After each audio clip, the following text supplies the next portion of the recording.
Yo, what is going on, guys? Welcome to the Backroom Podcast.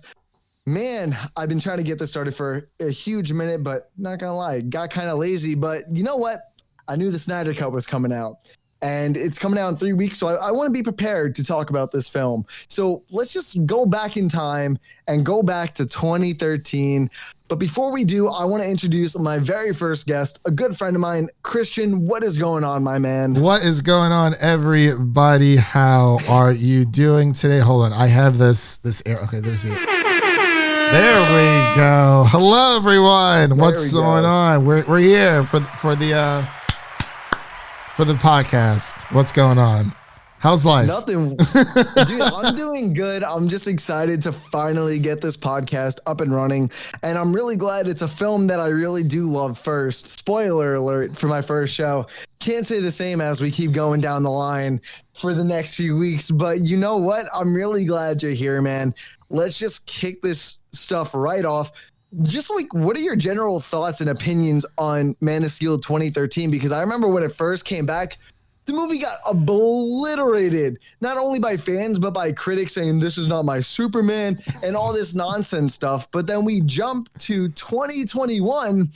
Henry Cavill is supposedly not playing Superman anymore. And we got the Snyder Cut finally releasing in 2 weeks. And now everyone loves it. Oh my God, Man of Steel is all hail the King, Daddy Snyder. We love this film. There's no one better than Henry Cavill.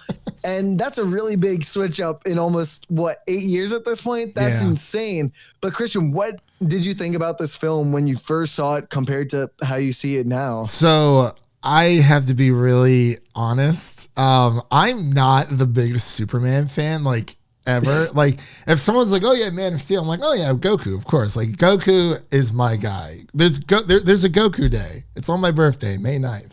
And I love it. I love it so much. But when I saw this film in 2013, I loved it. Like, I 100%, I was like, wow, I'm not a Superman fan, at all.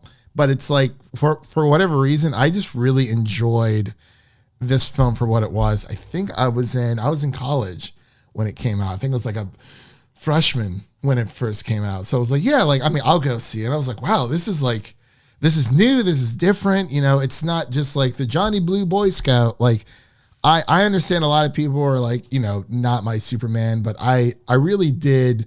I just like the different take on it. Like even with Superman Red Son, it is a different take of Superman. It's like, I enjoyed it more because not for the fact that, he's more reckless and that he kills. It was just a different perspective from what we're usually used to. It's nice to mix things up. You know what I mean? No, yeah, I totally agree. And I think that's really what attracted me to not only Man of Steel, but Zack Snyder as a whole. I feel like he is definitely a visionary director when it comes to things. I always feel like he has a really cool and unique style when it comes to certain projects. I'll even admit when it comes to Watchmen, not my favorite film, but man, do I not enjoy just looking at the cinematography and what he does with that film. He makes a really gorgeous film. And I think, I think his style of the darker tone and taking the saturation out of all the lively colors with yellow, red, and all that, I think he did a really good job at bringing Superman down to an even more relatable level than I think you get with the Reeves Superman, the Ralph Superman back in 2006, where they kind of got that campiness on top of feeling down with the audience, because at the end of the day, that's what the eras were in. But I feel like Zack really pushed for the grounded, gritty take, because life isn't always sunshine and rainbows. Yeah. It's a lot darker in certain moments. And I think that's what Zack does. He takes the brighter, more heroic moments in Man of Steel and gives it a more brightened look by not giving it the whole yellow and brightness saturation. Yeah. But I think he uses the sun and natural lighting really well that just incorporates with the suit. I really like the suit in this film. And I'm gonna say this, Henry Cavill, however you want to pronounce it, is Superman. That is Superman to me. He's the dude is just jacked in general. Very jacked. The dude is a boulder. It's like unnaturally jacked. He doesn't need to be Superman to be scaring Zod off. I am sorry. Zod has got some balls on him to even just fight Henry Cavill with not even abs. Like, he has just giant rocks in his stomach as his abs. And that just goes to my point. I feel like the tone of this is really what differenced people between the Zack Snyder fans back then and the more religious Reeve fans. And I feel like that conversation still goes on today, but a lot of people were fighting. I'm not going to go into the Justice League and past this film stuff with Lord. BVS and all that, but I always appreciated that this film took the darker route, which is what differentiated it from the MCU. And I felt like that's really what drew me into the Man of Steel film, on top of not only being different from the original Superman takes and acting, but from a whole different tone to what they were just always compared to, which is always Marvel. So that's really what drew me in at the end of the day. What about you? So the number one thing I would have to say would definitely be the score. It really gives you that, that he is, like, I guess, to take a book out of, or like a page out of My Hero Academia when it comes to All Might, like, he really is like a symbol of peace. And I think this job has done a great, wow, I cannot talk today. I think this film has done a great job of portraying, showing his upbringings, with his father and his mother, and showing where, like, his sense of morality actually came from. Like, we always knew it was from his parents, but even within the first, 20 minutes, it's literally the entire doom of Krypton. Or, as we like to say it in anime world, Planet Vegeta for Goku. Anyway,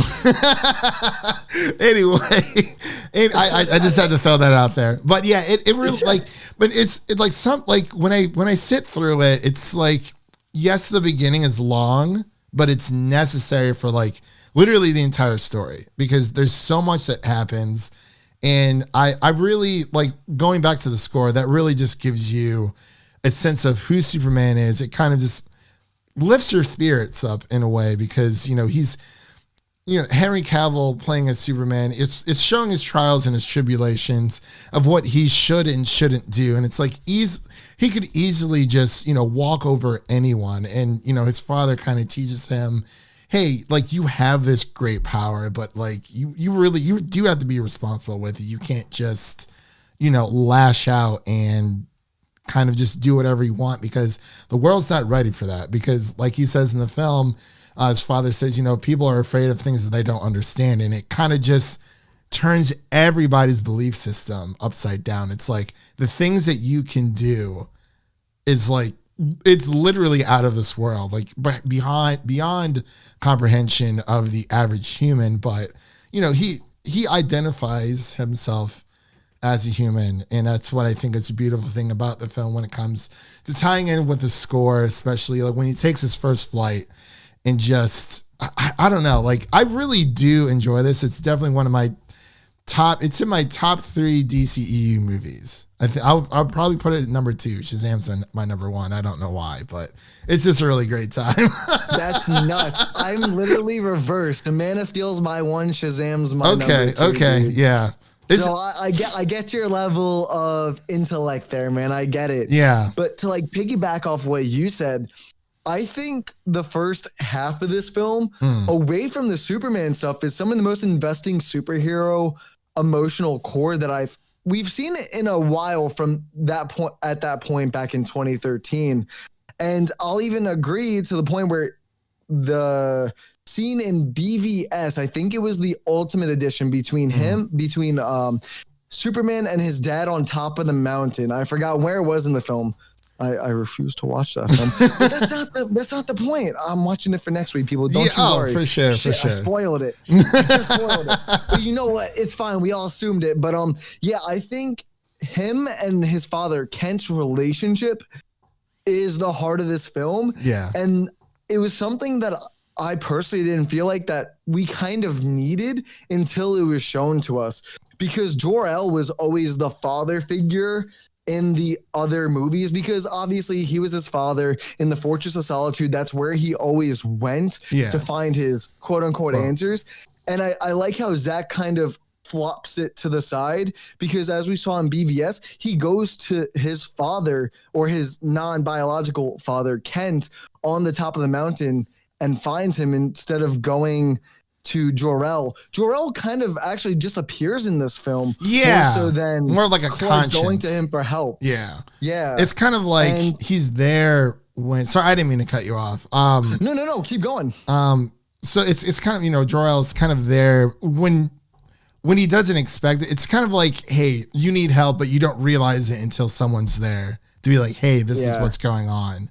But I thought he did a great job of, you know, being the, like, even though he's dead, like, even it was like his conscience and kind of just guiding Clark or Kent, Superman, whatever, I'm sorry, to, you know, just to, when it came to Zod, because there was such a rivalry, it seemed like, between Jor-El and Zod when it came to, you know, the fate of Krypton. And I mean, I totally understand where Zod was coming from, because it's like everyone, like Superman was the first natural birth from Krypton in like centuries. So it's like everyone just had like an assigned role, and I don't really think do we know what Jor-El's assigned role was in the film, or is it kind of just, I don't know. Go with the obvious and just say general. Yeah. Because I feel like they did mention that somewhere. I feel like they did. But I'm just going to stick with general as his little birthright thing that they had going for him.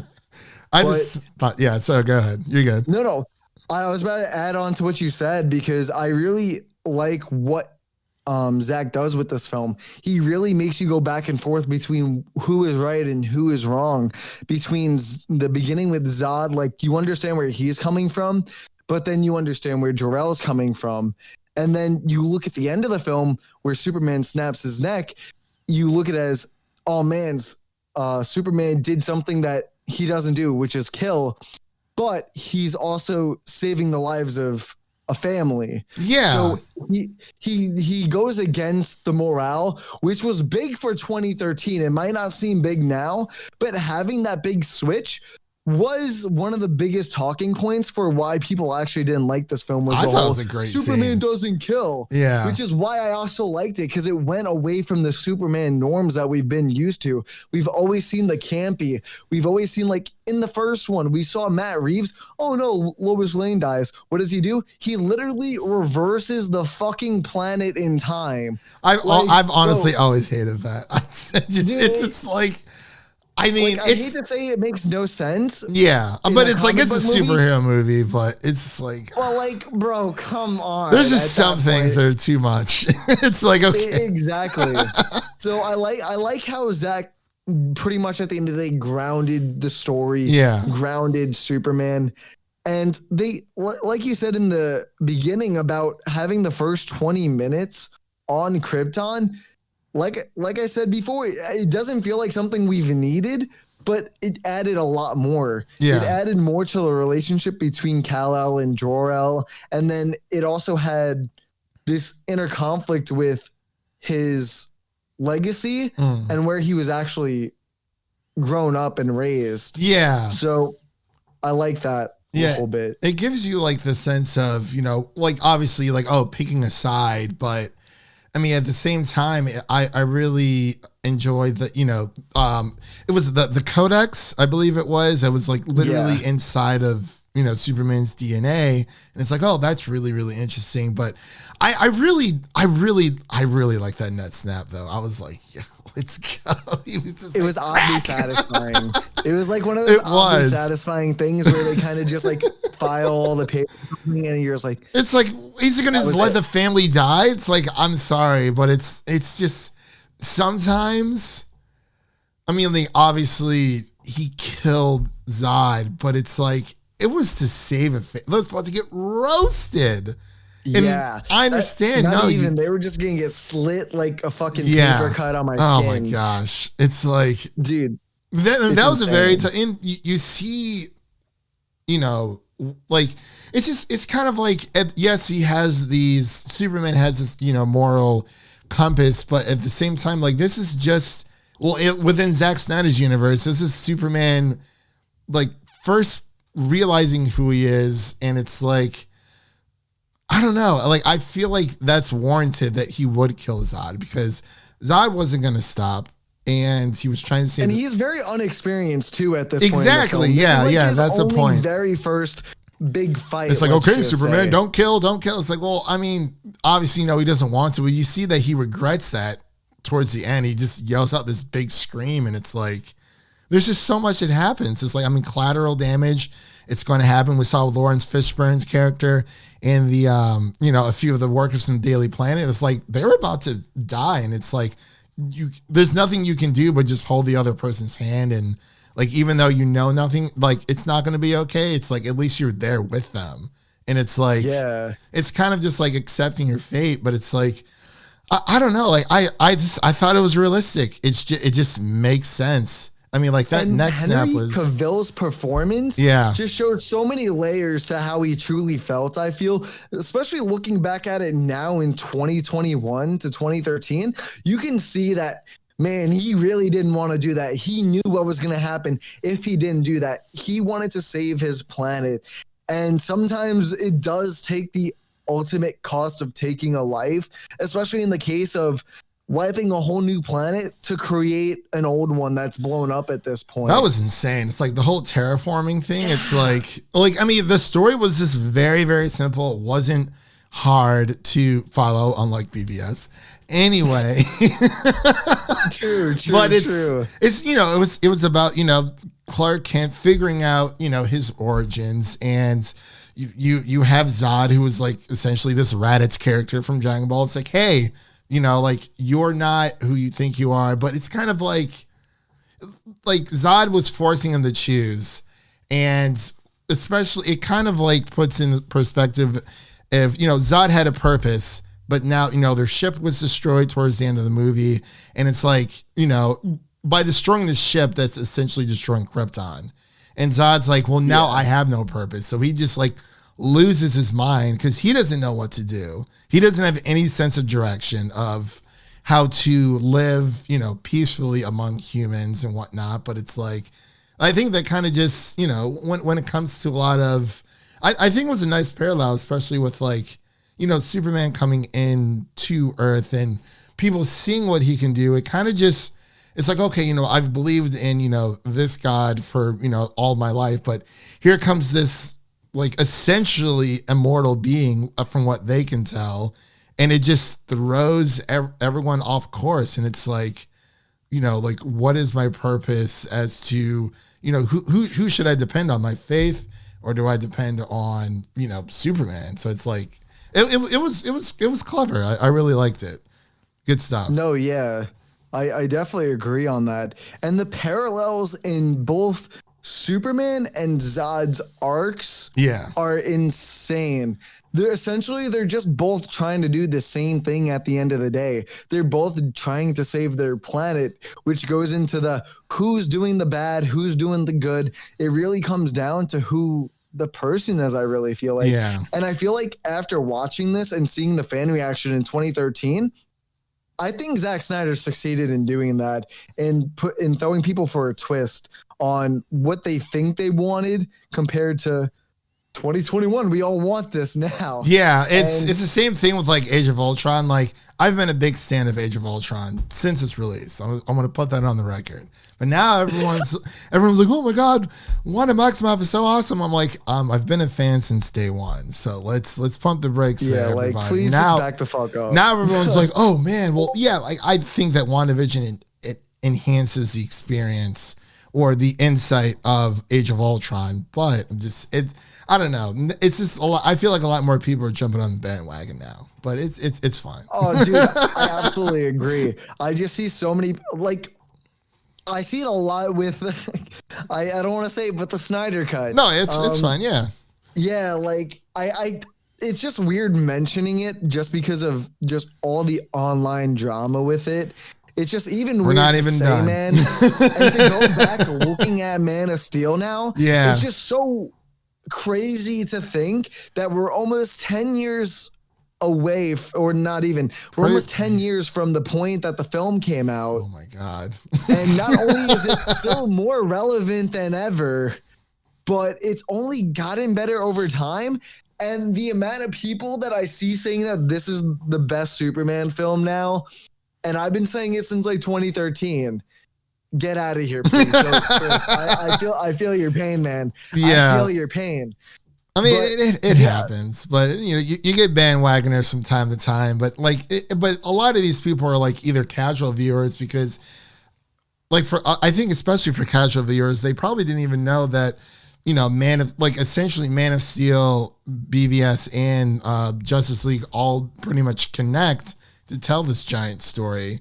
So it's like you always get the new voice. Man of Steel. Yeah. Especially Man of Steel when they don't even call it Superman. I remember that was a big debate too when I like Man of Steel. It is different and it is more, and like, we know it's Superman. Like, obviously you see it's on the freaking cover, but it's like it's different. You know, it's just one of his other nicknames. I mean, we've gotten the Dark Knight. You know, we've had Batman. We've got Dark Knight Returns. It's just a more, I guess, fan known name. Like, some people call him the Big like, could you imagine it's called like the Big Boy Scout or the Big Blue? Well, actually, Big Blue might work. I don't know. Big Blue might actually work, honestly. Man of Steel 2, Big Blue. Dude, we don't talk about Man of Steel in this house. We don't talk about Man of Steel 2 in this house, because that's another project that's just in a blender with whatever it's considered at this point. I mean, it really, I mean, like, everyone I'm seeing on Twitter, they're like, oh, like, they are disappointed that, you know, supposedly it doesn't look like Henry Cavill is going to be playing Superman anymore, which does suck, because I really like Henry Cavill as an actor. Like, no matter what he's in, he was great in The Witcher. He was great in Enola Holmes that's on Netflix. Like, Fallout. Yeah. And Fallout. I'm still mad that they took out, like, it was the bathroom scene. And then it was like, he was like pumping his fist. They took out the sound effects. I'm like, all right, this movie sucks. Come on, dude, the superhero pew pew. Oh, dude, he was just like, yeah, I mean, like, he's a great actor. He's a great up and coming actor, but it's like with God, what was my original point? I'm off the rails today. So all good, bro. So with Henry Cavill, with Superman, it's like, I guess this new one's produced by J.J. Abrams. I don't know if we have a director or not, but like, it does seem like out of nowhere, like, oh, Superman reboot that's coming. And it's like, okay, everyone's like, oh, it's going to be a black Superman. I'm like, okay, that's fine. But like, it still really sucks that we're not going to see Henry Cavill as Superman, because like a reboot, like, already, like, really, it just seems so early. I don't know. I totally agree, because honestly, I would consider Man of Steel Henry Cavill's acting reel. Yeah. Because I feel like he gives so many different performances in that film that it really does show that he is a really good actor. Whether it's in like those B movies that I refuse to watch nowadays with Bruce Willis and all that. But I think that Zack Snyder really honed in on who Superman is, and I think he got the best actor for it. Yeah. In the modern age, at least. Because when I think about Superman now, I do think of Henry Cavill, and it's becoming more and more prominent as the Snyder Cut kept coming out. And I feel like with the whole Man of Steel 2, with the whole reboot Superman thing going on, I feel like Henry Cavill is only going to get a bigger name as a repertoire for his Man of Steel Superman role. Yeah. And honestly, I just love not only Man of Steel as a superhero film, but it's just a great drama film too. It really is. Because I know a lot of people give a lot of slack for the tornado scene and Jonathan Kent's death. That was like a little bit. I was like, that's like the only small thing that bugged me. I can see where, like, I'll agree. I can see where a lot of people could feel fuzzy about that.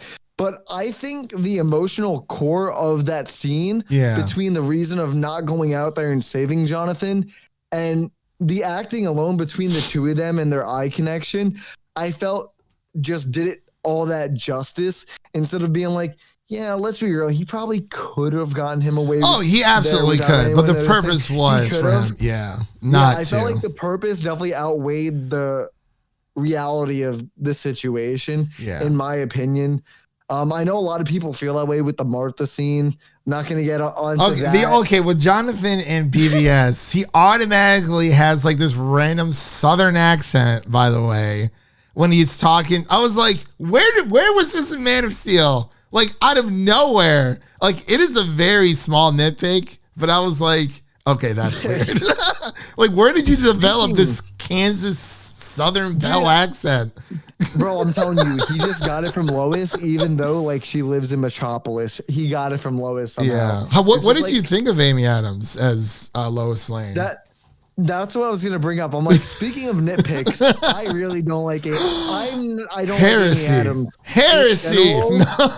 And I don't like her as Lois Lane. And I'm trying to detach my feelings towards how she was done in BVS and Justice League 2017. I'm only talking about that right now, but dude, I just don't like her. I found her just super annoying. I know that's kind of a generic take to say. No, everyone, that's a valid criticism. I found her just to be kind of conniving and always in someone's business, and I know that's her thing. Nosy.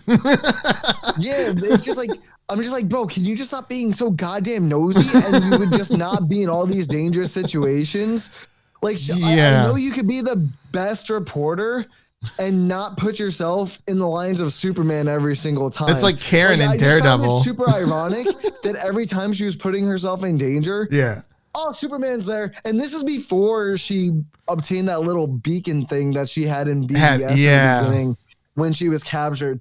So I just found it kind of annoying and repetitive to a certain point. Like, bro, Zack Snyder found a way to get her into fucking space on a alien spaceship. Like it was a clever way. Like, I mean, I just love Amy Adams as an actress. Like, I really do. She's had my heart for a very, very long time.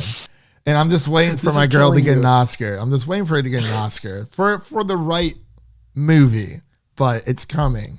But it's, I can understand why. It just seems that she was there doing her investigative stuff, but it just always seemed like she was in trouble. And that was like the only thing.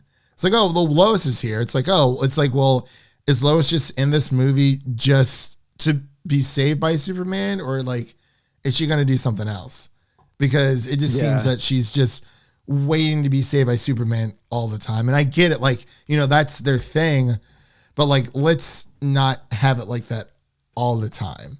Because even with like Karen in Daredevil, I feel like, I felt like Karen was a reporter. Well, eventually became a reporter, spoilers, sorry.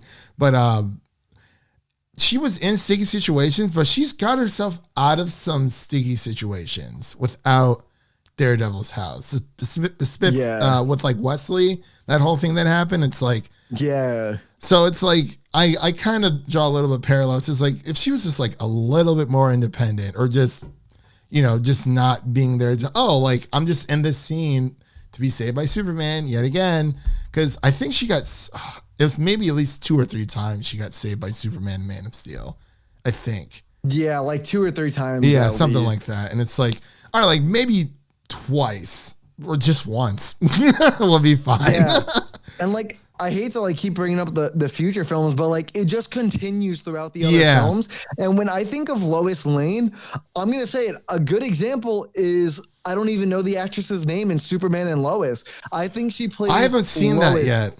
Super well on that show. I feel like the difference is, when I picture Lois Lane, I picture a very strong-willed person that stands her ground. When I saw Lois Lane be Lois Lane, I just found her very obnoxious and just being very pushy on everyone's business and just annoying the information out of people. Yeah. That's how I felt. I know a lot of people are going to disagree with me there, but yeah, I feel like Lois Lane could have been played by a different actress. I'm not going to say much better actress, but I'm going to say a different actress. Okay, no, honestly, it is totally fine. It's just like, everyone has their own opinions about certain movies, and it's like, you know, two people can love the same movie and not like the same aspects of that movie.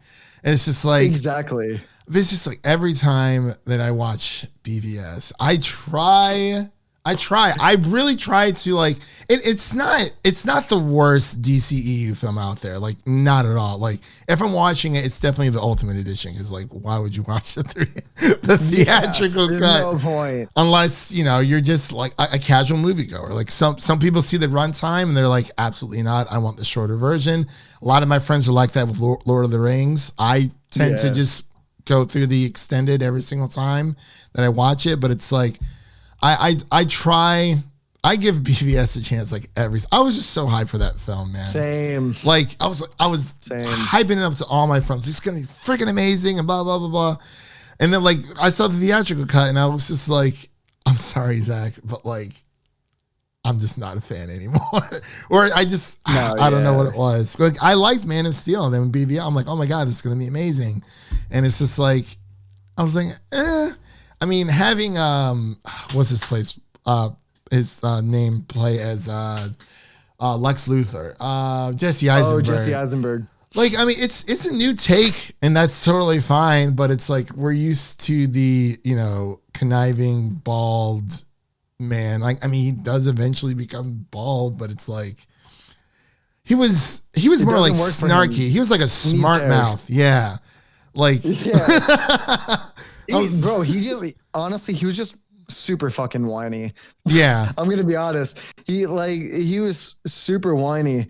And I don't know if you remember this. I remember freaking out in the theater when they teased LexCorp in the Man of Steel film, when he kind of did the little levitate through the LexCorp chuck. Yeah. I'm like, that's fucking LexCorp. He's coming in the sequel. Little did I know the sequel was coming like almost 4 years later for some reason. And I feel like that was the biggest drift in the two films. Ultimately, I do kind of blame Man of Steel for how BVS came out because of the feedback with MOS. Like we said when we first started, MOS wasn't very well regarded when it first came out. I think on IMDb it had a 7 grade. I can check right now, actually. Yeah. It's at a 7. Yeah, it's at a 7 out of 10 right now. I don't know what Rotten Tomatoes has it as. It was like super low when it first came out, and what Warner Brothers does best, they go back on their plans. They say, screw it, scrap the board, and then they tell the director how to do their job. Every time, dude. Yeah, so right now, Man of Steel, tomato meter, it's at a 56%. Audience score is at a 75. Bullshit. Yeah. I just don't get it. Especially now, you see so many people being like, wow, Man of Steel really is the best Superman film. Like, yeah, bro, I've been saying this for years. It's so good. It is. It's like, it just, even with like, you know, his upbringing, so you kind of see the way he has been treated. And it's like, he's like, wow, he's like, I'm not even like out to like the public to who I am. And people are already treating me like I'm different. Yeah. So it's kind of like, I guess, more of, you know, I guess coaching him or training him or prepping him to, like, when it comes to the naysayers, as we see in, you know, BVS and whatnot, you know, how vile humans can actually be. But, you know, that kind of flips around when Zack comes into the picture, and it's like, you know, he's like, hey, he's like, this is my home. You know, he says in the film when they're like, oh, you know, how do we know you're not going to turn on us? And he's like, I've lived here for 33 years, sir. You know, like, he's like, I'm just as American as you, or just as much as the Earthling as you. And I mean, but it's like a valid question, because I mean, you see all these super, you know, the souped up like Kryptons coming here just like wrecking shit, and it's like, well, you're also from there, you know, Clark, like, are you going to behave like them? But he kind of, you know, he goes out of his way, like he actually goes out of his way to, you know, help those around him. And it's like, oh, well, he easily could have let me die, like 100% is like, but he didn't. Yeah. So it's like, but yeah, the rating score, I just, it sucks. It really does. I mean, I think 336 reviews are on Tomato Meter, and then over 2,500,000 ratings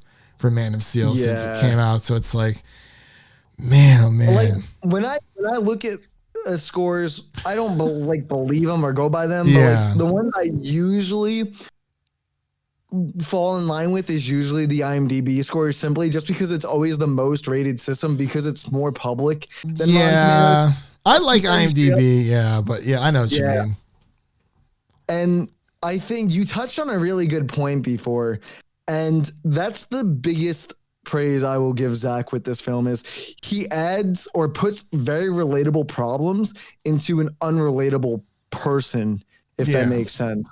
So we can't relate to being on Krypton, being the heir of another planet, but he gives us those small intricate moments when Superman Clark is a kid, between bullying, feeling outcasted, not being seen by the person that you like, being in high school. Like, there's so many of those human problems that a bunch of us have gone through already through our life, which allows us to connect with that person with something that other things we can't connect with. Like I said, being from Krypton, a whole nother planet. Yeah. And that's something that the original films never really touched on, but I feel like that's because that's when they were really starting to dabble in the superhero genre. Yeah, because it's really tough. I mean, like, you see with Spider-Man, with Peter Parker, like, all of these superheroes are living a double life. You see it with Daredevil, and it's like what's really tough. It's like how do you make a character who is not of this world relatable to the reader, to humans, however you put it. And it's like, because it's usually like, okay, does Superman really have the same issues as I do, or do I fall more in line with like Peter Parker when it comes to that kind of stuff? Or, I mean, I know me and Batman do not have the same issues. Like, what Batman can save all of. I can agree with you there. So it's like, I mean, like leading like the whole personal life, like, people can kind of relate, wearing different hats throughout the day. If you're like a mother, a father, a son, or a grandmother, you work, like 3 different places or whatever. But yeah, I really do like how he, gave us those smaller moments, especially like, with the bullying. And he's like, I really wanted to beat those kids up. Like, he knows he could have. Or like even saving the kids on the bus. And he's like, am I just supposed to let them die? Because I'm just supposed to hide who I am. And it's like, I mean, that's kind of like, I mean, obviously, you don't see kids lifting a bus out of But yeah, it's just more of those intimate moments where you kind of understand where Superman has been throughout his life. And it's like, I mean, I really don't know how long the life expectancy of Kryptons is, but like, he'll probably outlive, everyone. I really don't know, but I mean, he is mortal in a way, but it's nice. No. But I like those relatable moments. It just gives, it's like, hey, Superman goes through this, even though he's this pretty much this like immortal God being or whatever, him growing up, at least through this film, he's had the same issues as someone else, just living like God living among men, just, hiding who he is and just tackling the same issues that humans deal with every day. No, yeah, I agree. And I think this movie is a combination of the best part of Superman 2, I'd say, which is pretty much the entire fighting sequences of that film between Superman, Zod, and his minions. I'll just call them. I forgot their names. It's been so long since I've seen those. Like, dude, it's been so long since I've seen it. I want to watch the Donner cut recently. So I gotta do that. Yes, I was actually. I'm not sure if you listen to Mr. Sunday Movies on. Yes. So they the video. Yeah. They're going through their caravan of garbage of all the old. Yeah, that's exactly why I wanted to go back and watch them. I'm like, bro, I'm literally talking Man of Steel with you today. We got Snyder cut coming out next week. Right, Lord help us. Shit. Yeah, next Thursday, God, the day before Falcon and Winter Soldier. I don't know why they did that, like, at all. Dude, I know why they did that. they want to throw the they want to throw the competition under the bus a little bit. I mean, I can't blame I them. would have put it out this week because there's nothing out this week. Especially with the leak yesterday on Tom and Jerry, they might as well just said fuck it at that point and just drop it this week.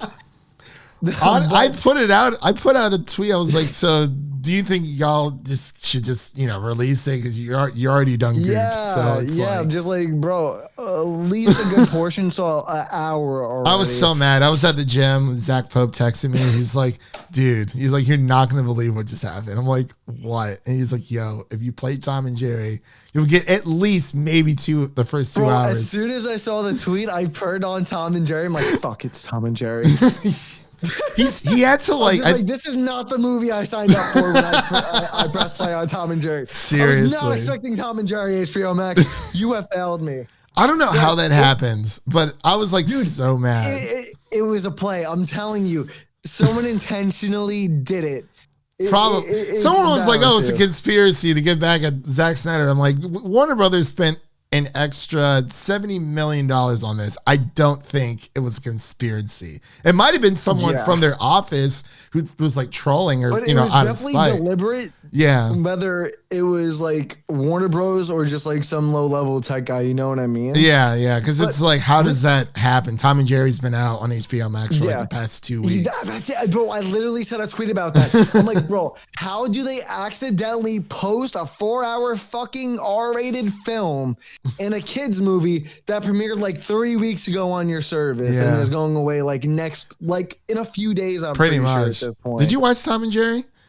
No, because I refuse to. I heard nothing but, dude, like, I've got so many movies to catch up on, especially before next week. I'm just like, bro, Tom and Jerry, 1, didn't need a film, and 2, I've heard nothing but absolutely awful things. So why waste almost 2 hours? The Tom and Jerry parts were great, but it's like the human story was just really bad. I gave it a 1 star on Letterboxd, and all I said was yikes. But it's it's a nice little film. It did a really good job in the box office though, more than Raya, The Last Dragon. It made like 18.9 mil. I was like, sure. What? I'm like, this should not be possible that it's making near one. Casual moviegoers, man, they love it. Yeah, and it's insane. But I feel like we should pay some tribute to the Snyder Cut.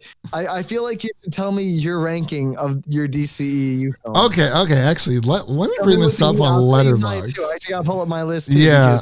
We are coming in for the heat on this one right now. It's fine. Amanda's probably not going to listen to this one. But oh, don't worry. I'll force her to listen to it. Where's my list at? I think I do have it on here. Yeah. I'm pretty sure. Where is my list? Okay, yeah. Here we go. Oh, I do have Man of Steel's number 1. Okay. Shazam is number 2. Oh. So it's Man of Steel's number 1. Shazam's number 2. Wonder Woman, the first Wonder Woman's number 3. Then Birds of Prey. Then Wonder Woman 1984. And then BBS, Aquaman, 2017 Justice League, Suicide Squad. All right, dude. Those first 4 are very similar to mine. That after the first 4, it went off the rails. My number 1 is Man of Steel. Then 2nd is Shazam. 3rd is Birds of Prey. Okay. 4th is Wonder Woman. 5th is Aquaman. Okay. 6th is BVS. 7th is Suicide Squad. Oh my! 8th is Wonder Woman 1984. Damn. And then the Justice League number is last place. My mom hated 1984. I showed it to her on Christmas. She was like, "What is all this craziness that's going on?" She liked the Themyscira part, but after that she didn't. If I want to talk about it, because like I thought I was confused on the BVS one because I knew I trashed it, but there was like some things that I would talk about that I like. Yeah, for sure. Like, dude, Wonder Woman, I really have a struggle finding something I like with that film. And I really just don't want to bash it constantly unless I find someone that loves the film. But I feel like I'm so passionate about how much I dislike this film, it's just going to cloud me from listening. Yeah, no, she did not. she was literally just like, what are all these wishes? What's going on? Why is this movie? Why is this movie? She literally just didn't like it. Like, I was like, oh, let's watch the first one. She was like, no. She was like, I'm sure the first one's better, but she's like, I can't after watching that. It's just like, ooh, cheetah. Dude, you're gonna get me heated about the film. I've subsided from this movie since watching it on Christmas Day. I literally tried rewatching it maybe a day or so later because maybe I just like, maybe I just wasn't having it that day. Yeah. Bro, as soon as the beginning mall scene ended, clicked it off. I'm like, nope. The mall scene was so like, it was over the top. Like, I loved how just campy and just like, oh, like, gotcha kind of thing. Like, it was just classic comic book stuff that you would see like in the actual comics. And it's like, bro, Man of Steel 2 should have been greenlit over this shit any day of the week.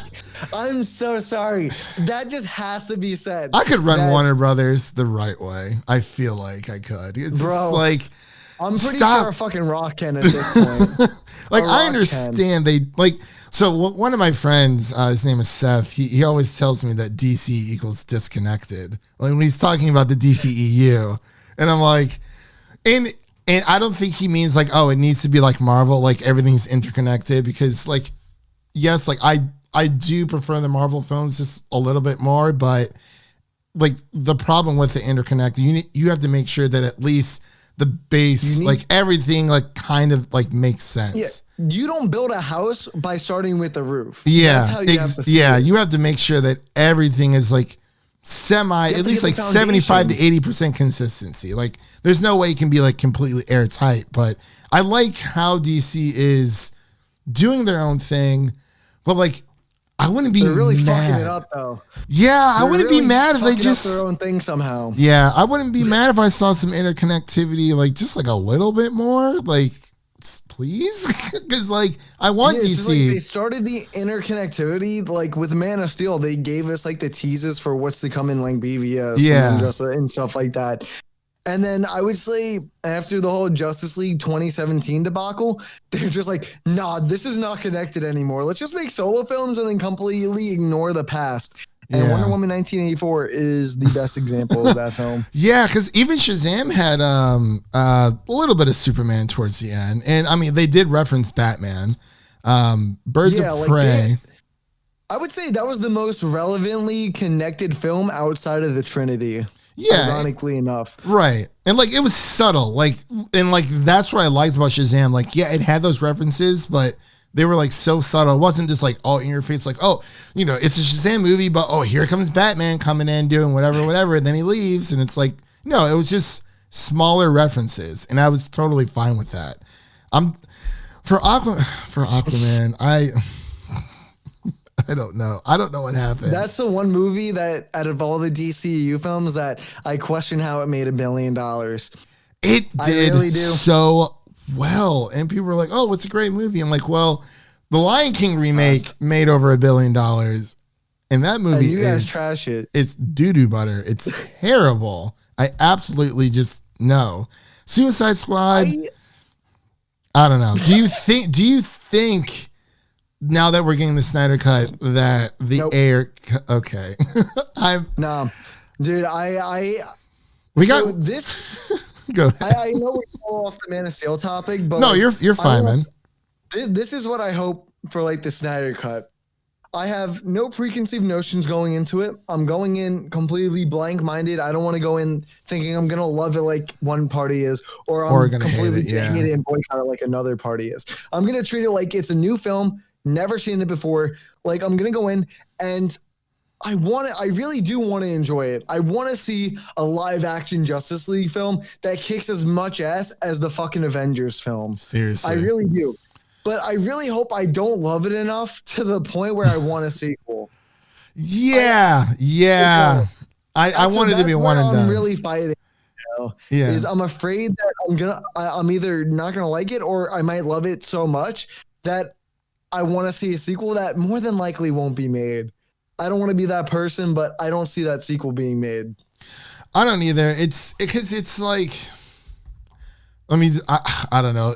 Number one, like, would it even be directed by Zack Snyder? I'm assuming maybe, but it's like, And then even on that, what about Ray Fisher? Like, he's completely blacklisted from Warner Brothers at this point. What do you think of Ray Fisher? Because I understand, like, I feel for the guy, but like I'm very tired of like everything. I'm tired of it all, between everything, all the stuff Ray Fisher keeps posting. Like, between it sucks, but it's like there's like really. It sucks as you can't really, I mean, I don't know if you can really do anything about it or not, but it's just like, I don't see what any of us, including Ray, can do at this point, especially with now knowing that the investigation kind of ended. Yeah. I remember correctly. But like, it technically hasn't ended. That thing's going to go on for a while, especially in the legal system we have. So I too many people, I feel like, have their hopes way too high for the outcome of this. But even that's another reason why I don't see a sequel is, like I said, with the Ray Fisher stuff, the Henry Cavill Superman reboot, whatever's going on with that. Yeah. They're rewriting Batfleck out with Flashpoint. Yeah. Like, he's gonna be out. And then Wonder Woman is kind of doing its own thing at this point. It looks like they're trying to separate that. So we got the Suicide Squad coming out, I think, next year. And the Batman, yeah. I mean, it looks like Aquaman's the only one sticking around. Oh my God, I forgot about Aquaman. It looks like Aquaman. Honestly. Oh man, damn it. Oh, it's all right. It's fine. I just don't know how we got here. And we're supposed to get the trench. Strong foundation. Yeah, the trench. Yeah, I forgot about that too. Oh, by the way, they're also like connecting the CW shows and the HBO I've never seen a CW show. Never. Dude, it's just getting too much, and I really question how we got to this point from Man of Steel. Like, bro, Man of Steel is such a good foundation for, dude, like this, honestly, Man of Steel could have been the Iron Man of the DCEU. It honestly could have, yeah. Every potential to. It was great. Fucked up. It really is a great, like, even though, like, there is no DC without Batman, because it's like, it's Detective Comics, but I do feel like instead of having Batman just like starting off, like, you would get a nice Superman movie in there, and like it really did. Like, it was perfect. It was a nice introduction into the world of DC with the Daily Planet and just Superman's world. And it's just, I mean, I like Ben Affleck as Batman, but he's not my favorite Batman for whatever reason. I'm a Christian Bale guy, like, all day. I don't know why. Dude, I don't blame you. I was like that until Batfleck came along. I just feel like I'm going to be like everyone else. They didn't give him the right material. And I feel like the solo Batman film really would have done that I wish we did get. I wish we did too. And I see a lot of people like boycotting, like, bring back the original Batman film. I'm like, bro, now you guys are really pushing it. You guys are really pushing it. Ben Affleck is like done with the superhero genre, I'm pretty sure, at this point. I think he is too. I mean, I always thought it was odd. I'm like, okay, so Batman's in Batman v Superman in Justice League. I'm like, why doesn't he have his own solo film? Because I would have loved to see that. But it's like, I don't know. I'm not sure if it's like the whole Daredevil thing back in the day. Justice League fills in that gap you speak about the solo film. I just feel like I love Ben Affleck. I feel like he could be the best Batman, but he hasn't gotten enough like the Christian Bale Batman has. Yeah. Because, I mean, he had by Christopher Nolan, no less. I'll say the same thing about Henry Cavill too, because he had a great fucking solo film, and then his second film got split into a half Batman arc, and then we don't even know where Justice League Snyder cut is going. So I hope, because we know that Zack did reshoot things and did change the ending up. I hope he just gives that whole 3-story arc just a conclusion at this point. I want us to move on. We'll always have Man of Steel Lord knows to I cherish. Want to. And I just want to move on with the Suicide Squad, the Batman. I'm not even mentioning Wonder Woman 3 or Aquaman. Oh, yeah. It got greenlit. I forgot about that. It did get greenlit. Well, I think Wonder Woman 84 would have been better if Patty Jenkins didn't write it. Right. Yeah. Yeah. Because I think Zack Snyder's actually an executive producer on Wonder Woman 1984. All of them. He's on all of them simply because he just introduced the characters. Okay. I got you. Yeah. What would you give, like, Man of Steel as like a ranking out of 10 or like a grade Okay. system. So we actually have. Oh, I can't find it. Ooh. Hold on. We have our own little rating system now. Nice. For FilmOptix. It's. Oh my god. Fuck. Where did I? Okay. I think it's here. So we're doing grading now, like A, B. You know, you get an F in class, and you gotta change it to an A+ or whatever. I definitely give it an A. Lois Lane brings it down to an A+ from an A+ for me. Yeah, I was gonna give it an A-, only because of Lois Lane. It's just like, because I love Amy Adams. I just wanted her to do more, and even though I know the first 20 minutes,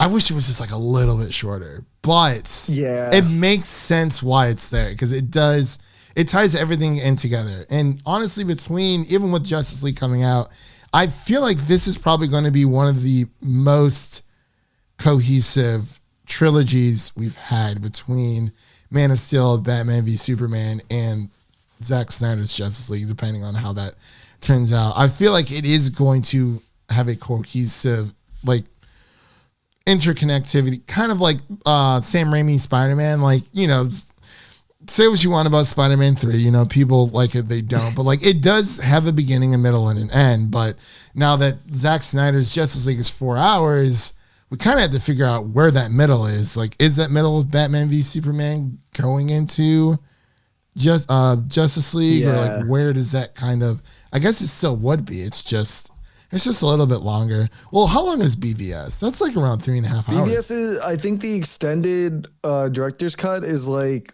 230, 240. Oh, is it? Okay. I don't know why I was thinking of it being 3 hours. Zack Snyder always makes long films. He does.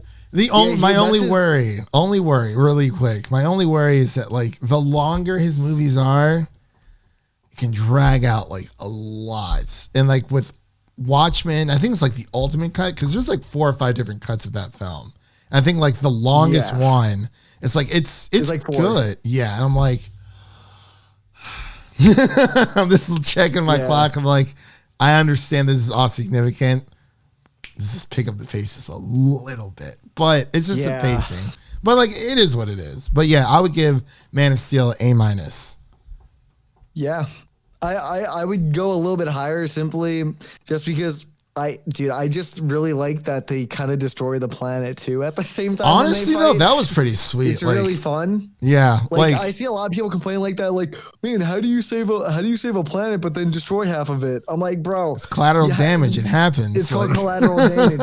Like, I don't know what to tell you. I mean, he's also, like I said before, he's a very new superhero. He doesn't know how to divert things easily. He doesn't know how to fight. This is literally like his first like real fight. Fly halfway through the film. Right. Like give the man a break already. That was literally his first fight ever. Like that, we saw his first fight ever. And everyone's like, oh, well, Superman doesn't kill. It's like, well, clearly from what we've seen. Yeah, like this is not an established Superman. It's not an established Superman, like, at all. It's not like with Spider-Man PS4, like we're already introduced to a Peter Parker that's been doing this for a while. We even see it in Spider-Man Homecoming, and it's like he messes up like a lot, and it's like he's not an established Spider-Man yet. And you know, everyone's like, oh, well, it's too goofy. I'm like, he's just not. He's not there. He's not in his prime. That's another very relatable thing. No one, bro. Humans are not 100%. If we were always 100% with our decision making, we would not be living in the world we live in right now. Yeah, people. Yeah. There's human error. There's nothing you can fix about that. And I just think it adds onto the film. That adds more of the relatability. Like, oh man, he could have done this, but we also could have done a lot of things differently if we knew what was happening or what was going to happen hindsight in the moment. In hindsight, we know how we would want it to play out, but in that moment, dude, I give him all the credit in the world, and I think too many people brag on him about it. But Christian, do you have like any final conclusions before we start wrapping it up, man? Just watch Man of Steel if you haven't already. We both definitely recommend it. You know, we're doing our Zack Snyder rewatches. So I'm going to try my best to get through BVS. I mean, it won't be that bad, but I really just, you got this. I'm just looking for a reason. I love Civil War so much. And like, I was talking to my friend about when it first came out. He was just mad that like he knew Civil War was going to be better just from the trailer. It made him so mad. Yeah. I'm like, hey man, it is what it is. Like, I mean, if you love BVS, that's totally fine. Like, I will never actually, like, I know I give Amanda like a lot of crap for it, but like, I would never mean it intentionally and say, you know, go out of my way to like hurt someone's like feelings or discredit it, because there are people who like it, and that's totally fine. Like, it's an opinion. It's subjective. Like, so it is what it is. But yeah, I really don't have anything else. No, yeah, movies as a whole are subjective, and even though I might not like something like BVS, and people love it, dude, that's fantastic that you love it. It's great that people love it. Somebody has to love it. Yeah, someone has to love it, exactly. But I mean, for me, thankfully, it's not me. But if you love it, kudos to you. Kudos to you. But we were raised I definitely right. give this movie a high recommend. Yeah. I absolutely love this film. And when I think of DCEU, this is always the first film that comes to mind. This is not only a homage to like the original Matt Reeves with the whole Zod storyline and how that kind of panned out on a much bigger level simply because of all the advancements we've made in technology, while allowing groundwork for who Clark is instead of Superman. And I'll always give the movie that we know who the human is underneath all that alien, let's just say in this case. Yeah. And I think that's really what it comes down to me. It tells a more human story in a non-human movie. A huge recommend. But Christian, where can we find you, my man? All right, so you can check out our podcast, FilmOptix. That is Optics with an X. We're on we're on every single platform that you can think of, minus Sirius XM. That's like our next road stop. You know, we're on Apple Podcasts. Leave us a 5-star review, please. By the way, and a rating. And you know, Spotify, all that junk there. You can follow us on Twitter and Instagram at FilmOptix. That is Optics with an X. And if you want to follow me on my personal Twitter at Music City Nerd, you can do that as well. We have a lot of stuff coming up. You know, we're going to be covering Falcon Winter Soldier, BVS, Godzilla vs. Kong, and Invincible comes out towards the end of March as well. So I think like March 30th. Yeah, it something comes like out on that. Amazon. Yeah. But yeah, that's pretty much where you can find us. No, yeah, guys. This was a great first episode. Thank you so much for coming on, Christian, to just help me get it out there. Talk about Man of Steel, arguably the best DCEU film, especially in a time where the DC extended universe is in a very rough spot. Just glad we can reflect on the super highs it's had in the past already, and just hope that the Snyder Cut gives us what we've hoped for since we saw the Justice League cut back in 2017. But I just want to thank you guys so much for tuning in for my very first episode. Don't forget to leave a like, comment, subscribe. And I had my dates backwards for some reason. I thought I was doing BVS next week. Turns out I'm doing Snyder Cut. Maybe I'll do BVS next week, depending on when I actually watch the Snyder Cut. But thank you guys so much. I'll see you on the next one. Peace. See ya. Wash your hands. Okay, cool.